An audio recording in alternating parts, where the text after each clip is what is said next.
Buenas noches, quiero darles la bienvenida a el episodio número 8 de Tenemos las Noches Contadas. Soy su anfitrión FM, ¿cómo están? Y antes de partir con la venia de mi invitado, quiero hacer un pequeño acápite. Al inicio del podcast, como ha sido tradición ya en los episodios anteriores, yo saludo a un canal amigo que es Canal Estudio 6.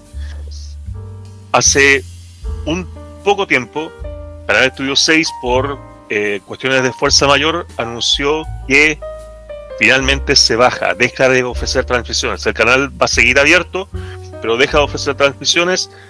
Y solamente quiero decir a Trechau, el responsable de ese canal, por todo lo que hiciste para este canal y para mí en persona. Muchísimas gracias, espero que estés bien, que te recuperes, que descanses, y si el canal vuelve, si todavía estamos acá como podcast o con otros proyectos, ojalá contar contigo. Recupérate y mis mejores deseos para ti, gracias por el apoyo y eso, todo mi cariño para ti, Tres Chauchas. Y para iniciar, quiero presentar a un autor que está presentando el segundo libro de una serie, podríamos decir una saga de fantasía, no estoy muy seguro, no sé cómo llamar, no sé si esto termina acá, no sé si esto continúa en otros libros. Es un kinesiólogo de Valparaíso que debutó en 2023 con Historias de Misty Vican. Por favor, corrígeme si es que me equivoco. 2022. 2022, perfecto. Sí, 2022. Y que en 2024, este año, estrenó su segundo libro, Crónicas de Mystery Gun, Augurio de Crisis. Rodrigo Díaz, ¿cómo estás? Bien, aquí un poco pasando el frío aquí en la región de Valparaíso, escribiendo el tercero de la saga de 7, así que viene para largo. Ah, muy bien, de 7 libros. Sí. Espero que el frío te inspire, de repente el frío inspira, por lo menos me pasa a mí.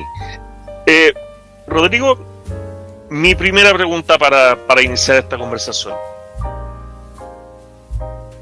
¿Qué te lleva, qué te motiva a hacer una saga de fantasía?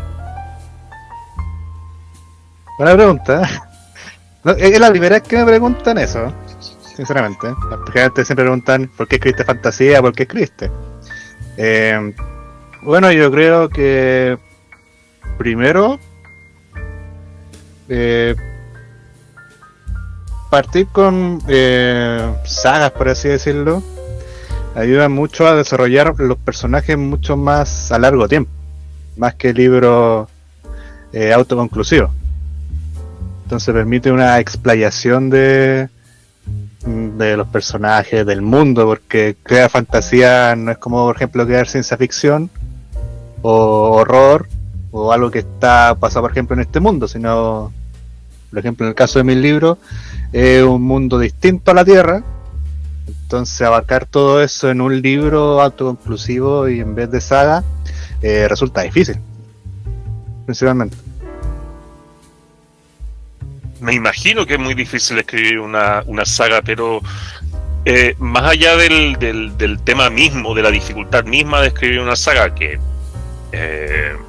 tiene su complejidad, estamos extendiendo, como tú mismo dijiste, por 7 libros.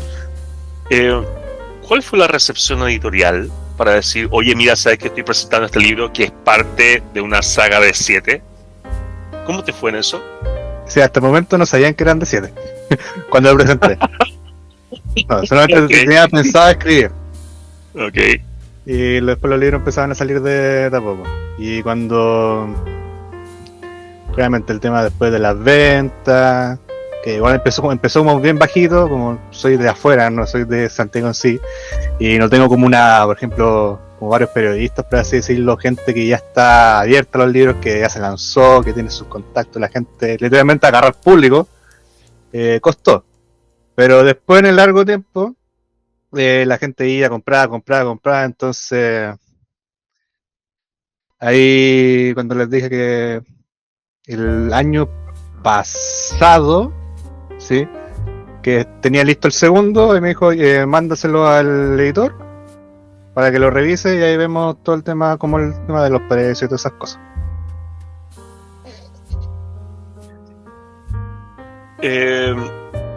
Una pregunta. Yo no siento que sea así específicamente, pero me interesa tu respuesta. ¿Tú sientes de alguna forma que partir no solamente con una novela, sino que con una saga de novelas, más encima una saga de 7 novelas, no es un proyecto narrativo demasiado abrumador? ¿No se te pasó por la cabeza?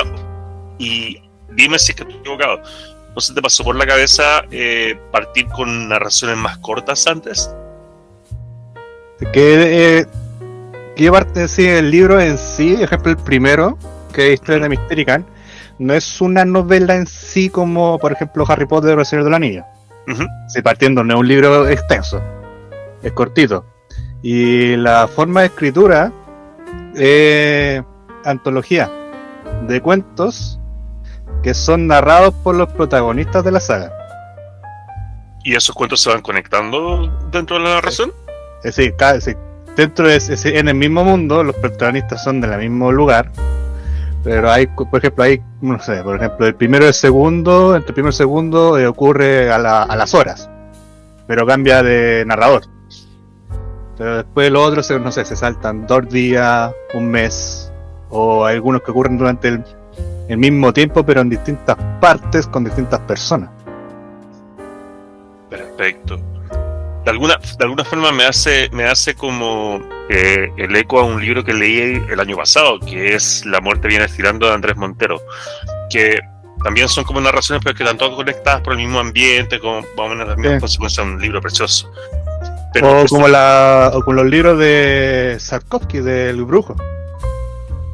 La famosa saga de The Witcher, que partió como historias cortas, que las publicaba en revistas, y al final el autor las recopiló en el primer tomo, y después cuando ya empezó a sacar más, empezó como a construir ya la historia en sí, como son ya ahora el resto de los libros. Puedo equivocarme, pero eso me suena como a Pulp, como al autor de Conan también, ¿o no? Bien. Y aparte del autor de Conan y de The Witcher, ¿qué otros autores te influenciaron para empezar a hacer una saga de novelas fantásticas? A ver, de los típicos está Tolkien, claramente, la gran inspiración del Señor del Anillo.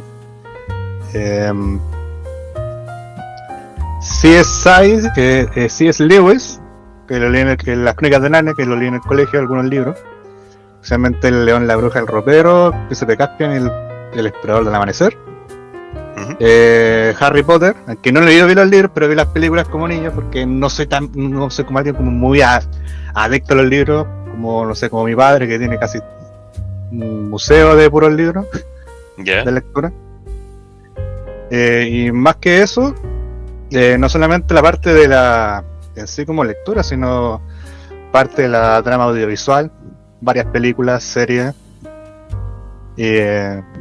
juegos, y principalmente el mundo del rol, Dungeons and Dragons, la creación de personajes a través de cuando uno se junta con sus amigos a recrear historias creadas por una persona, mientras lanza dados y ve si sale vivo esa partida o tiene que revertir el personaje, no. ¿Y tú sientes que más allá de las distinciones particulares que tenga cada ¿cuál es la palabra? eh, cada dispositivo, por llamarlo así. ¿Tú sientes que libros, películas, juegos de rol, videojuegos en general, sientes que son como tipos de narraciones que tú puedes conectar de alguna forma en un dispositivo que es más específico como un libro? Es que cada elemento, por así decirlo, tiene sus propias formas de conectar. Hay gente, por ejemplo, que es mucho más visual y va a preferir, no sé, videojuegos, películas, series o libros con mucho dibujo, que ocurre muchas veces también en el tema de la fantasía. Pero también hay gente que, por otro lado, más que todo ese bombardeo de imágenes, por así decirlo, prefieren ellos crear su imagen, como lo hizo antiguamente las primeras ediciones de Salamanca de Harry Potter, donde era puro texto el libro y la gente, los niños se los compraban porque las mismas palabras que estaban escritas dentro de la narración se proyectaban en su cabeza, que es lo que hago con el libro actualmente. Perfecto. ¿Y tú sientes, por ejemplo, pensando en los videojuegos, en términos narrativos, cómo luchas desde un libro con la capacidad que uno tiene como jugador de videojuegos? Yo no juego videojuegos de rol, pero juego otro tipo de videojuegos cuando puedo. ¿Cómo luchas con la capacidad que tiene uno en el videojuego de hacer como digresiones, de darse como vueltas en un montón de espacio, buscando como quizá pistas o explorando simplemente, perdiendo el tiempo? ¿Cómo lucha eso uno en el libro? Esa es una buena pregunta. En términos de narrador, me refiero. No, sí, en términos de narrador, sí, porque a diferencia de los videojuegos, que serían parte, por ejemplo, que son los de mundo abierto, lo más conocido como, no sé, Skyrim, bueno, la saga de The Witcher, que también está en videojuegos, o Baldur's Gate, cualquier otro juego ligado a la fantasía en sí. Al final él es el jugador el que decide si quiere seguir la historia principal o se digrega en subir de nivel para después, cuando tenga que pelear contra, no sé, contra un jefe, lo mate de 2 golpes en vez de estar sufriendo 850 muertes antes de derrotar. Como pasa en Dark Souls o el del Ring. Y aunque suene raro, al final el videojuego y al final los creadores también de la misma narrativa, de los creadores de los videojuegos, igual te guían, por así casi un poco obligado a seguir la trama principal. Sí, eso es cierto. Eso es cierto. Yo soy más de Resident Evil en realidad, ¿no? Jamás he jugado a juegos de rol y me han dicho que el Dark Souls y la serie es horriblemente difícil, probablemente nunca la juegue por eso. Y al final como Dark Souls, como los juegos también, como ejemplo el tema de las historias de terror o de zombies. Ya, sí. También sigue una línea que no, aunque haya muchos elementos, igual tanto el escritor en este caso como yo, o los creadores de juegos, igual te guían a que tú sigas una línea narrativa. Totalmente. No es que olvídate de la historia y chao, nos vemos después. No, pues si la historia principal no vende, entonces el juego, aunque le pongáis misiones secundarias tan extraordinarias, la persona se va a perder y va a dejar el juego. Sí, posiblemente. Y pasando como a otra parte, tú eres de Valparaíso. Sí. ¿Cómo es la escena literaria en Valparaíso actualmente? Pensando no solamente en la región en sí, sino que en todo lo que ha pasado, sobre todo después de la pandemia, por ejemplo. ¿Cómo quedó la escena literaria ya después de eso? A ver, yo creo que ha sido como un poco variable, así, respecto a Santiago. O sea, no es como una gran como, no sé, Santiago, una gran diferencia con Valparaíso a nivel de lectura, no. Eso también se refleja un poco en las ventas, pero por ejemplo, en la feria del libro que he ido, de aquí precisamente las de Viña, comparada de Santiago, donde, no sé, por ejemplo, la feria de Santiago, la feria chilena que hubo en noviembre, la típica de Santiago. Vendí como unos, porque aún no había publicado el segundo y vendí como unos 20 y tantos. Y acá cuando fue la de Viña vendí como 97. Porque principalmente un poco de, hablando un poco más del libro, pero sin spoiler, Historia de Mysterican, que dentro del mundo fantástico que es muy similar a la Tierra, con sus estaciones del año, pero lleno de magia, criaturas mágicas. Las trama principal, por así decirlo, ocurre en una ciudad llamada Valparaíso. Que si uno empieza a jugar con letras de Valparaíso. Entonces la gente aquí, especialmente la de región, tiene mucho cariño por leer de su región. O por ejemplo también que ha dado, por ejemplo, en parte de la editorial también hay autores de esta región, uno bien Zapallar o también Valparaíso, que han escrito historias de, bueno, tanto de Zapallar y Valparaíso que venden acá, ¿sí? Porque es como, está hablando de mi ciudad, no solamente Santiago, o no sé, Conce, o algo que es muy raro, que es normal, sino como que algo cotidiano para ellos. Entonces eso atrae más también. ¿Y cómo se traduce, en tu caso, cómo se traduce la identidad porteña en una historia de fantasía? Usando los elementos que tiene en este caso Valparaíso. Bueno, principalmente su gran choque cultural. Como cuando, por ejemplo, ayer fui a Santiago a hacerme una visita médica y yo no sabía diferenciar entre Providencia, Ñuñoa o ahí. Para mí son todos iguales, para mí una ciudad, o Santiago o Providencia, para mí no se termina donde acaba. Pero por ejemplo, si uno que está acá pasa de Viña a Valpo, el salto es gigante. Sí. Partiendo como están, o de los cerros al plan. O de los cerros al plan. Partiendo como está formada la formación arquitectónica, como fue como el caso de la Javis, que es arquitecta, que Valparaíso es un orden desordenado. Porque en el plan todo es cuadrado. La calle es mayor, pero si tú vas a los cerros, literalmente meterse al laberinto de Minotauro, no sé para dónde vaya a terminarse en la calle, dar la vuelta para acá, y eso atrae, por ejemplo, a la gente que está tan acostumbrada a casas cuadradas, todas planificadas al estilo español, que parece un ajedrez.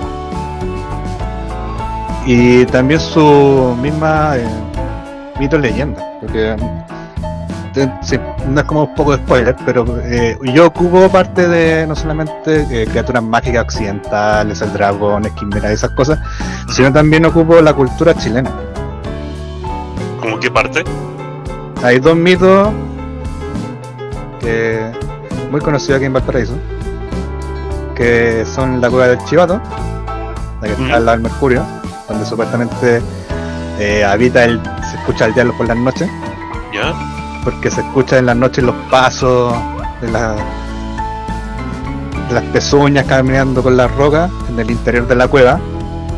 Y el lugar que fue dinamitado llamado la Piedra Feliz, donde la gente por X motivo iba y saltaba y no volvía más.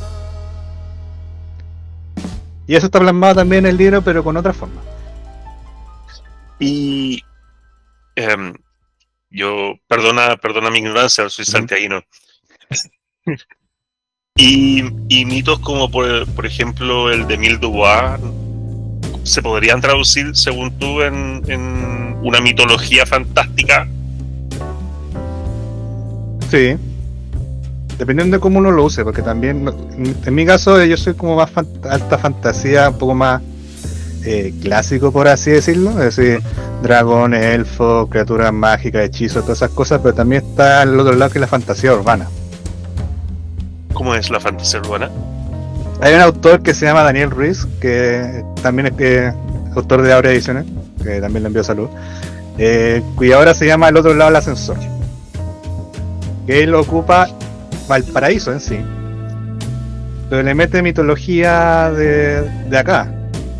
No sé, por ejemplo, la cabeza de chancho criaturas mágicas que como al estilo Hellboy, por así decirlo. Ya. Pero Hellboy tiene influencia de Lovecraft, si no me equivoco.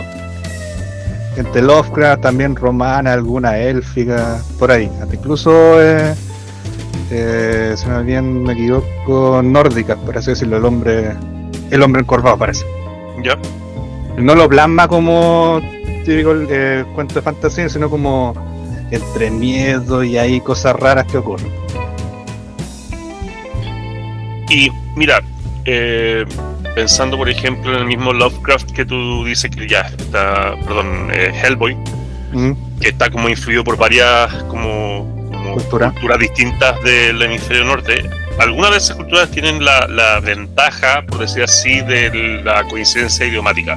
Pensando, por ejemplo, en los mitos estadounidenses con los de Gran Bretaña. ¿Cómo se hace para, según tú, para traducir mitos anglosajones, quizás escandinavos, con la realidad, comillas, del sur de América para traducirlo a fantasía? Primero hay que buscar la criatura correcta. Ya. Y ver cómo esa criatura correcta va a depender de lo que quieran narrar. No sé, por ejemplo, quiero narrar vampiros, por así decirlo. Un ejemplo. Primero hay que buscar cómo son los vampiros, la historia en sí, de dónde nace, porque no solamente los vampiros vienen ya de Bram Stoker, Drácula, sino viene de mucho atrás, de mitología, incluso de Sumeria, por así decirlo, y ver qué elementos tomar. Y tomando esos elementos, no sé, por ejemplo, el vampiro, por ejemplo, Mildua. Voy a decirte un ejemplo. Puede ser. Entonces ese personaje que hace de Mildua, va a ser un vampiro, vas a tomar los elementos de un poco ladrón, todas esas cosas, pero también encantador, porque Mildua no es el típico ladrón que, por favor, mátenlo, sino tiene animita y su tumba está lleno de placas de por favor favor concedido, porque atrae y seduce, tal como lo hacía el vampiro de los vampiros antes, porque la idea del vampiro es seducir a la gente, que es lo que pasa en el romanticismo. O por ejemplo tomar cosas que son muy conocidas también en el mundo occidental o oriental y ver qué criaturas las tiene. Por ejemplo el caso del Trauco, ¿ya? Famoso ser de la mitología chilota del sur de Chile, en que atraía a las mujeres, era casi como un vampiro, pero bien feo, pero no chupaba la sangre, porque en esos tiempos, no sé si se podría decir, justo salió ese mito, no era antiguo como, no sé, Ten Bilú, que Kai Bilú, ya, sino que surgió cuando llegaron el catolicismo a esa zona. Tú no te impidas de decir lo que quieras decir. Ah, ya, perfecto. Este es podcast de adultos, así que... Ah, ya, perfecto. Entonces el tema, por ejemplo, lo que pasaba que la gran parte de las interpretaciones del Trauco eran los feligreses que violaban mujeres. Ya, perfecto. Y ese concepto de violación se transformó al final en una criatura, porque en ese tiempo si te violaban y tenías un hijo no concedido, literalmente te tiraban a la horca o te quemaban.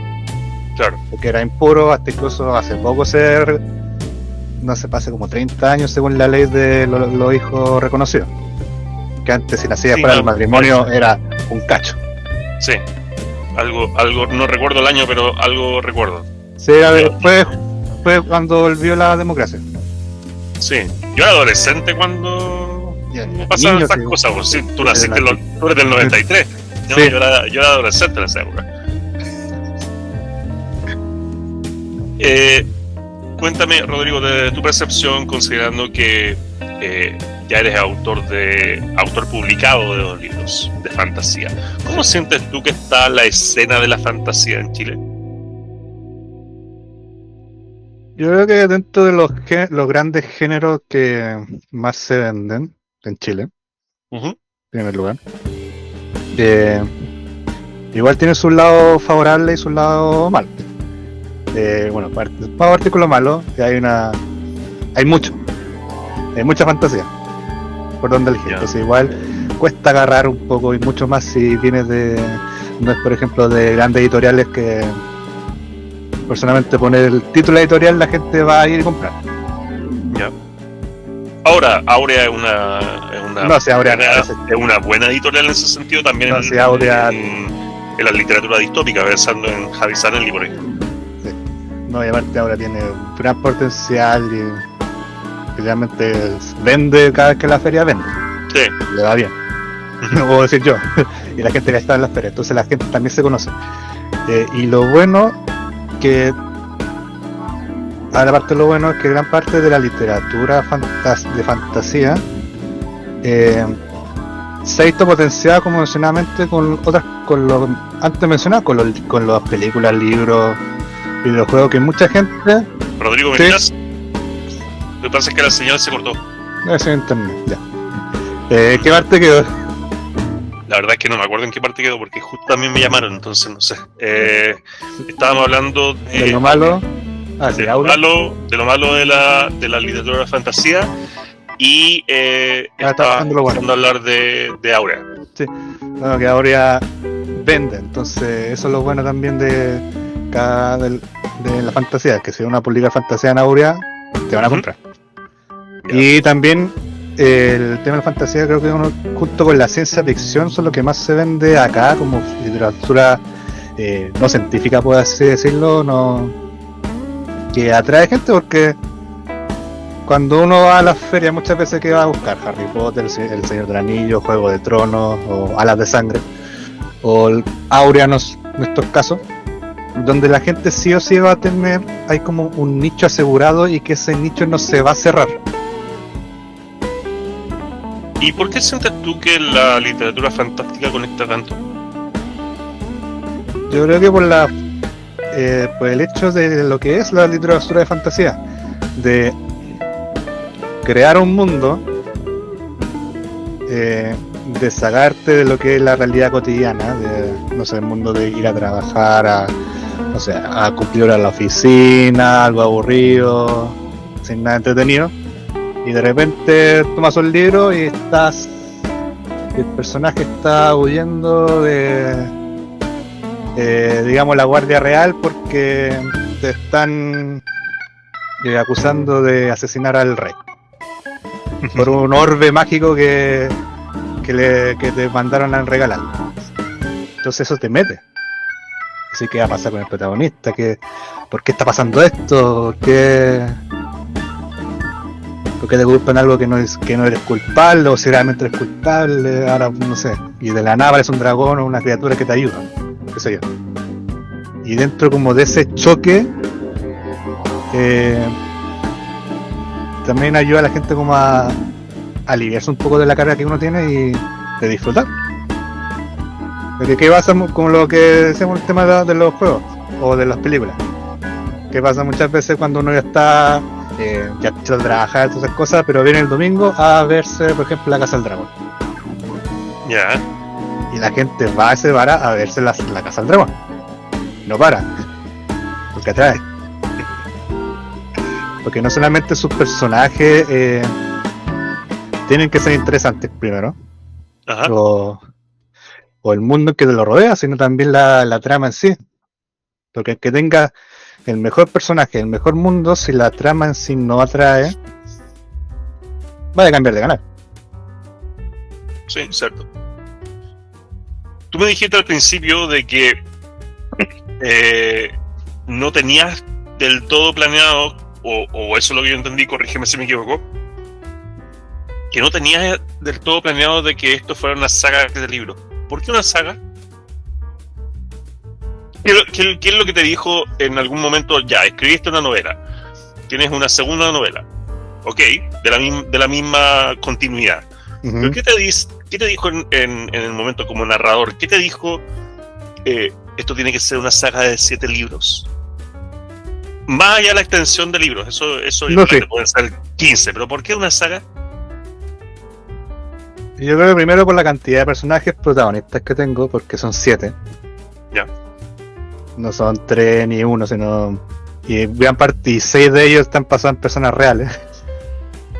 Entonces, que también lo curioso. Entonces, abarcar todo en un libro, 2 libros, 3 libros, para mí me hacía corto. Ujú. También lo segundo, igual que el tema de la envergadura. Porque, bueno, el primero, aquí la cámara no se va a ver en el video, pero el primero es cortito, pero el segundo ya empieza a crecer de tamaño. Y así de a poco. Se nota la diferencia. ¿Cuántas páginas son el primero? El primero son 156 y el segundo son 288. Ah, Entonces hay eso una también... diferencia. No sé, también hay diferencia. Entonces también estaba planeando que cada libro también fuera creciendo un poco más de tamaño, como un poco lo que, entrando ahora como mi profesión como kinesiólogo, el tema de dosificar. ¿Tú sientes que puedes conectar desde tu posición, desde tu expertise profesional? ¿Sientes que puedes conectar de alguna forma con lo que es como la cuestión literaria? ¿Sientes que hay alguna conexión ahí que se puede armar de alguna forma? Sí. ¿En qué sentido? En el sentido de cómo uno llega al libro. Uh-huh.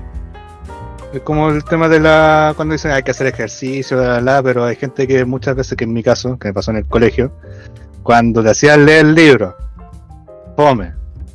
Voy a dar un ejemplo, Martín Rías, donde te escribían una silla en 5 páginas, tú te no cabreado porque queréis pasar la silla. Muchas veces esas cosas alejan a los lectores, y especialmente a los lectores jóvenes, que siempre son los que cuestan más meterse en lectura. Me interesa eso porque, a ver, yo no soy profesor, por lo mismo no entiendo cuáles son las cuestiones pedagógicas al respecto. Probablemente tenga que ver mucho con la repetición, con la matemática, pero desde el punto de vista del lector, ¿qué sientes tú respecto a la lectura obligatoria? Sí. Pensando en el mismo de Martín Ríos. No, sí, pensando. Uh-huh. Hay libros que tienen que, lectura obligatoria tiene que haber, sí o sí. Uh-huh. Aunque cueste, aunque sea como, pero ¿por qué? Porque a través de la lectura uno desarrolla el cerebro y se generan las conexiones neuronales que al final te ayudan a pensar mejor, a sacar mucho más ideas, a ser más independiente y también a hacer cosas más ejecutivas. Uh-huh. Especialmente la lectura se enfoca mucho más en los jóvenes, porque a partir de los acepta a los 14, si me acuerdo, a los 14, 15 años se produce la última poda sináptica, en donde todo lo que viene después depende de lo que hiciste antes. Okay. Entonces, si tú no leíste mucho antes, o leíste poco, o te hicieron leer a la fuerza, eso va a afectar a futuro en sí, que pasa muchas veces en donde hay jóvenes que, si uno le pasa un libro, no sé, voy a dar un ejemplo, un libro de, no sé, El Señor del Anillo, Uh-huh. que en sí es uno de los mejores libros que existe, que es uno de los más conocidos de fantasía, pero es grande y también repite muchas caracteriza muchas cosas, porque la primera vez que una persona se tiene que explicar, no sé cómo eran los árboles de allá. Ya. Y en estos tiempos, donde especialmente los niños, porque también fui scout y fui dirigente, Okay. en donde el nivel de atención son 5 minutos. Si los 5 minutos no lo tomaste, lo perdiste. ¿Pero eso ¿Ya? tiene que ver con la la capacidad de retención de un niño, o tiene que ver con una cuestión generacional de esta época? Son ambos factores, porque al final la capacidad de retención del niño sí o sí está ligado a tanto factores biológicos como en sí, porque ahora hay mucho sobreestímulo, teléfono, todas esas cosas, que antes no se veía, y también son cosas generacionales, porque también que pasa muchas horas, cosas inmediatas.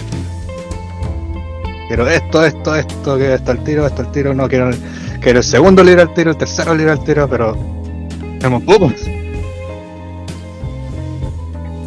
Y sientes tú desde el punto de vista, pensando en lo último que comentaste, desde el punto de vista tanto del autor como del lector, ¿sientes que puede haber una suerte de a ver, no sé cómo llamarlo, voy a inventar el concepto. ¿Sientes que puede haber una suerte como de producción viciosa respecto al tema de la producción de libros constantes, tanto del autor por necesidades comerciales, que está bien, el autor tiene todo el derecho a cobrar por su obra, pero sientes que hay alguna suerte como de producción viciosa, y también por el punto de vista del lector, que es como, ya recibí uno, recibo otro, aliméntame, ¿sientes que hay algo problemático ahí? Depende. Depende de los dos puntos.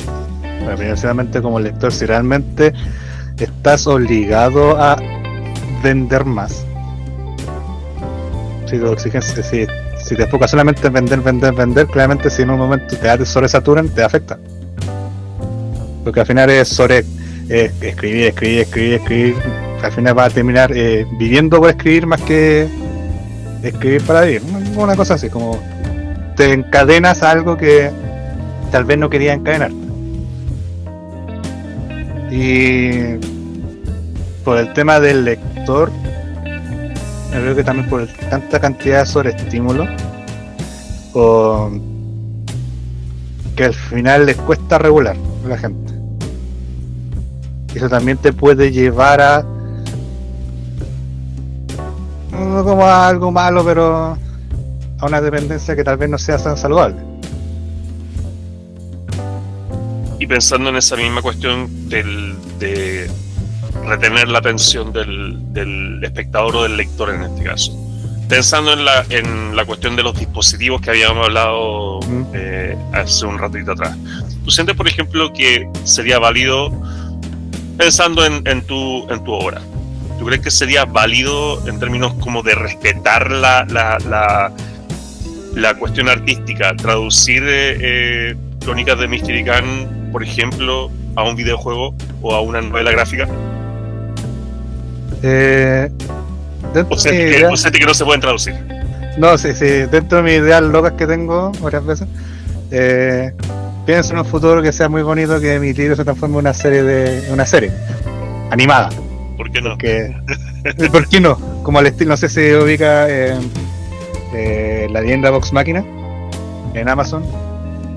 Yo soy super boomer, así que tú tírame todas las referencias que tienes. No, probablemente no las conozco. La leyenda Vox Machina es una serie de Amazon Prime que nació de un canal de YouTube que se llama Critical Role, en donde autores de doblaje gringos se juntaban a hacer partidas de rol. ¿Qué es lo que yo hago? Que así nació Historia de Mystery Can, la forma en que yo narraba. Y esa narración que están ahí, buscarlo, donde no sé, dentro de los, y son actores de doblaje famosos: Matt Mercer, Ashley Johnson, Laura Bailey. Para la gente que no sepa un poco, Matt Mercer es el que hace la voz de Leon Kennedy en los videojuegos de Resident Evil. Ashley Johnson es la voz de la actriz que hizo la voz de Ellie en las de Last of Us, y Laura Bailey tiene un arsenal gigantesco de. Entre ellos está la villana del segundo de Last of Us, para que vean la envergadura de gente que. Como el currículum de ellos. Y y esa partida de rol que está en YouTube, está como se ve como partida de rol, es decir, no con algunas veces se visten, pero son personas que están paradas con su hoja, donde el Dungeon Master, que se llama, que es el que guía la historia, que en este caso es Matt Mercer, narra, y los protagonistas, que son los narradores de voz, interactúan. ¿Qué puede salir de eso? No se sabe, porque va a depender de qué tan, no sé, por ejemplo, qué tan tonto sea el pícaro de ponerse unos guantes que te pifian y cuando quieras atacarte hacer daño a ti mismo. Y después de juntar los fondos crearon una serie de la misma serie que se narraba en los videos, salió a serie animada y la iba muy bien. Ya van para la tercera temporada. Bacán. Ya de alguna forma nos has dado pisos, pero pensando que ya tienes 2 publicaciones, spoileanos sin spoilear de qué tratan las crónicas de Mysterica. Es decir, la saga, que son... Claro, ajá. Sí. A ver, puedo spoilear sin spoilear. Historia de Mysterica. Este es el discurso que hubo siempre en la feria del libro, que suena como... Algunas veces me trae como 5 minutos. Narra la aventura de 7 protagonistas en una ciudad llamada Valparaíso, que siempre en Valparaíso. Valparaíso, Valparaíso. Tiene sus cosas hermosas Valparaíso, pero también tiene sus partes feas, hay que decirlo, y su encanto, que está lleno de magia. Es decir, no sé, por ejemplo, si digamos que en la plaza que hay cerca de una zona de portales donde la gente puede ir a otras ciudades lejanas, aparte de humanos van a ir caminando centauros, orcos, distintas razas de elfos o razas propias que se llaman, una de ellas el sauriano aviar, que son seres humanoides pero con forma de pájaro. Como no sé si alguien tal vez haya jugado a la leyenda de Zelda. Fíjate que no. Ya. Pero la gente que tal vez haya leído o que haya jugado a la leyenda de Zelda, lo último, esos de igual que son como los hombres pájaros con plumas, así, con cabeza de, no sé, águila. Estoy esperando que alguien me comente así como, ¿cómo nunca has jugado a Zelda? Nunca lo he jugado.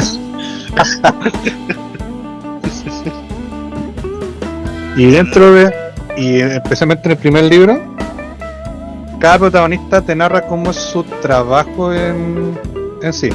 Porque el mundo de Mysterica, especialmente la ciudad de Valparaíso, la principal administración se basa en los gremios. Hay como 22 gremios, por así decirlo. Y en el libro se narran los dos principales, que es el gremio de guardianes y el gremio de druidos. El de guardianes, que es 6 de los protagonistas son de ese gremio, son los encargados de resolver todos los problemas mágicos que hay en la ciudad. Es como un brujo, por así decirlo. Entonces, entre los cuales están Rotario y Kaira, que ellos son los campeadores, que cuando compren el libro van a salen la imagen de portada. Rotario y Kaira, por ahí. Sí. Ahí el FM va a ver quiénes son. Y después la página de Ahora Ediciones pueden verlo. Ellos son los campeadores. Eso es lo que se encarga de enfrentarse a criaturas mágicas y maldiciones sin usar armas. Usan solamente magia y su habilidad en el combate. Es un Geralt, que decía, como en sí, que no ocupa acero ni plata, sino puro hechizo. Y son un poco más amigables y no tan ácidos. Está Taven el diplomático, que resuelve los conflictos entre los ciudadanos. No sé, por ejemplo, si a ti te venden un collar que ayuda a tranquilizar animales, y te lo vende un enano, cuando llega a la casa te pone el collar y cuando ve a tu perro empieza a ladrar y te empieza a perseguir furioso. Entonces, ¿qué hay que hacer? Claramente hay que querer quemar al enano que te vende una cuestión estafada. Entonces, para evitar que ocurra algo así, Taven tiene que intervenir a favor de la persona que está realmente afectada y ver qué pasa. Es como una suerte de Cernac, pero que funciona. Es como casi un Cernac, o por ejemplo también si también sirve como también guardaespaldas. Ya. Como tomando un poco el caso de Mildua, un ejemplo, en donde te persigue un sicario que te quiere matar, pero ese sicario puede tomar la apariencia de cualquier persona. Digamos, no sé, tu mejor amigo. Y cuando llega esa persona, ese sicario, como tu amigo, tú no vas a cachar que es el sicario porque va a imitar todo: altura, peso, edad, como olor, hasta incluso lo que sabe, lo que piensas, lo que pasó hace un mes porque lo estudió. Ya. Entonces va a decir, ¿cómo estáis? Va a sacar un cuchillo, va a salir corriendo, se transforma en alguien. Cuando llegue tu amigo, va a quedar en la escoba. Porque todos vieron que era él, pues no el sicario. Entonces tiene que evitar que eso ocurra. Dentro de lo otro está Roland, que es el instructor. El encargado de enseñar a la gente que entra al gremio, como a partir de los 11 años humanos, porque distintas razas tienen distintas formas de desarrollo. Le enseña cómo ser un guardián, a lanzar hechizos, reconocer criaturas, maldiciones, hacer todo lo que implica. Es como un profesor mágico. El penúltimo, Gentilius, que es el investigador, que es el hombre de los mil inventos, que está encerrado en su laboratorio junto con su equipo a crear artefactos mágicos. No sé, por ejemplo, un pendiente que vibra ante la presencia de criaturas peligrosas o maldiciones y te avisa, o una moneda de cristal que puede ver cosas invisibles, que es parte de su trabajo. Y el último, que es Leonidas, que es el planificador, el de los guardianes, que ellos se encargan netamente de la parte administrativa del gremio, de recibir los contratos de la gente, porque la gente, para que los guardianes puedan intervenir y los puedan ayudar, necesitan enviar contratos, como el contrato del brujo. No sé, hay una criatura peligrosa en una granja cercana, necesitamos ayuda de los campeadores. Entonces, en este caso, Leonidas va a tomar el contrato, va a decir, ya, ¿para quién es? Ya, no es para diplomático, para campeador. ¿Para qué campeador? Porque también en todo el gremio hay rangos, por así decirlo. Que en este caso los 5 hombres están en el rango de señor, que es el rango más alto, es como un doctorado, por así decirlo, que fue muy difícil de obtener, y que son los únicos que lograron a la edad de 23 años. Es algo imposible. Y también una parte de los planificadores son los que hacen los mapas de los contratos para que los campeadores o los diplomáticos puedan llegar al lugar exacto. Bien rayado el mundo. Sí. Y la última protagonista, que es la parte del gremio erudito, que es Claire Black, que es netamente profesor de historia. Ya. Que está basada en una profesora de historia real. Entonces ella se encarga netamente como de la enseñanza, tanto a la gente de su gremio, para que pueda ser más profesor y pueda hacer, no sé, hacer investigaciones, y también sirve de ayuda a otros gremios, porque se describe, siempre ocupo este ejemplo, que ella es tan sabia e inteligente como Albus Dumbledore y Gandalf, y tiene 26 años. Okay. Como si Marie Curie te fuese a dar clases, pero en vez de química te da clases de historia.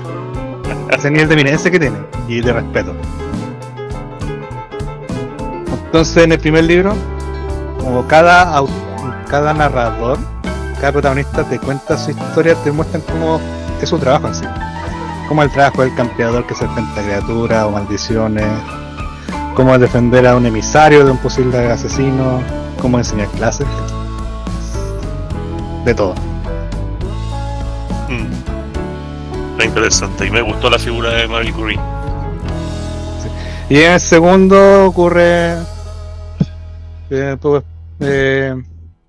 como un mes después del último capítulo del primero, donde una pesadilla atormenta a Rotarius, que parte de la parte de atrás del libro, en donde él está en un bosque grande, lleno de árboles, hay un par de ciervos y hay como un río cruzando, porque hay montañas, y al frente hay un poblado de madera así rústico, como el antiguo estilo chileno, que es cruzado por un puente de madera.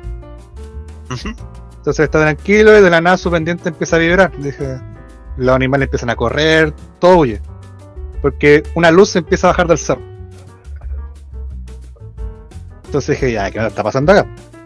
Salta al río, ve que esa luz es fuego que empieza a descender desde el río. El río se empieza a convertir en un río de llamas.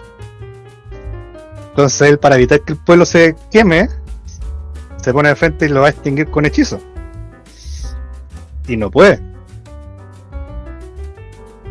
Entonces tiene que saltar para evitar ser quemado. el pueblo se quema, arde todo y entre las llamas sale una criatura humanoide cubierta en humo, que lo único que se distingue son dos cosas: su extremidad superior izquierda, todo el brazo negro con el carbón lleno de cicatrices rojas, Ya. y sus ojos, que son la mirada escarlata, que penetran tan profundamente que te congelan de miedo. Y la extremidad izquierda. Está negra con lleno de cicatrices rojas, sí, negra. Pero ¿y la otra? No la se derecha. no se distingue, solamente imagina a alguien cubierto de niebla oscura. Ok. Eso es lo único que se distingue. Ya. Y alguien para Rotario, que es casi un poco más, ser casi más poderoso del gremio y que puede enfrentarse a cualquier cosa. Y Ya. que se enfrente a eso y no pueda, es como algo va a pasar. Y eso lo tormenta en el segundo libro para saber si eso es que es una premonición de lo que va a pasar, o su mente está ya tan estresada que solamente está jugando, que la mente empieza a jugarte cosas malas. Ok. Está bien. Primer tomo 2022, segundo tomo 2024. Ya sabemos que es una saga de 7. Sí, ¿Cuándo viene el tercero? estoy escribiendo. Pero proyección. Ah. Uf, 2025 no. Ni Ok. que. Tal vez 2026, si es que. Porque también va a depender que también me puse meta. Porque para vender el segundo, para lanzar el segundo, necesitaba por lo menos acabar la edición del primero. Ujú. Que lo hice, porque ahora voy a la segunda reimpresión. Entonces, viendo cómo va, si es que acabo por lo menos la primera edición del segundo, puedo ya lanzarme al tercero. Porque así capto, así puedo entender si realmente la gente va a comprar, porque también es un tema de cuando uno empieza a escribir saga, sí o sí, los siguientes siempre van a vender menos. Claro. El primero siempre es que vende más, porque es el primero. Sí.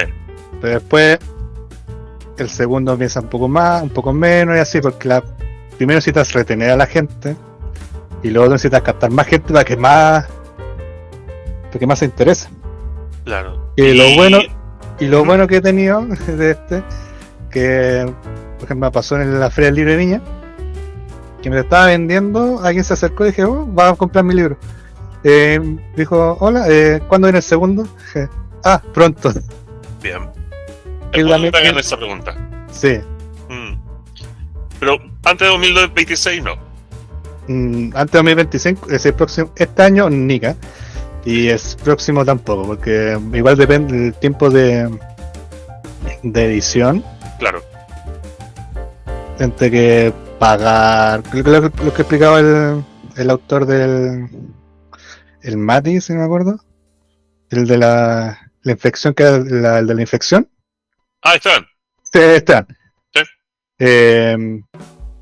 Que no es como automáticamente te entregan el libro y a los 2 meses listo lanza, no. Va a depender Claro. de cuánto paguen las cuotas y cuánto se demore en la edición y todas esas cosas. No es como rápidamente soltar. Claro. Y ya hemos tenido dentro de los invitados a otros autores de Aura Ediciones, pero ¿dónde te encontramos a ti? A mí. En una red que pueda ser pública como para que te puedan seguir. Está primero Aura Ediciones, Ujú. la página de internet de Aura Ediciones, donde pueden encontrar los libros y también la versión ebook. Ajá. También en Amazon también por ahí está la versión ebook, por si la gente tal vez tiene el Kindle y mucho más rápido leer en el Kindle que en el libro, que también es válido, si también hay que adecuarse a los tiempos actuales. Ajá. Mis redes sociales, que es rodrigo.diaz.suárez en Instagram. Ajá. Ahí pueden también saber un poco más de la historia. También se quiere comprarme directamente el libro a mí, especialmente la gente de Valparaíso, Viña. Le pueden comprar el libro directo. También directo. Perfecto. También lo pueden ubicar en Librería Antártica, Feria Chilena del Libro, Busca Libre, Falabella, Ripley, París. Y en otra del libro hay varios. Si usted te pone Historias de Mysterican o Crónicas de Mysterican, así todos los lugares donde puedes comprar el libro. Ya, lo vamos a poner dentro de los agradecimientos del podcast.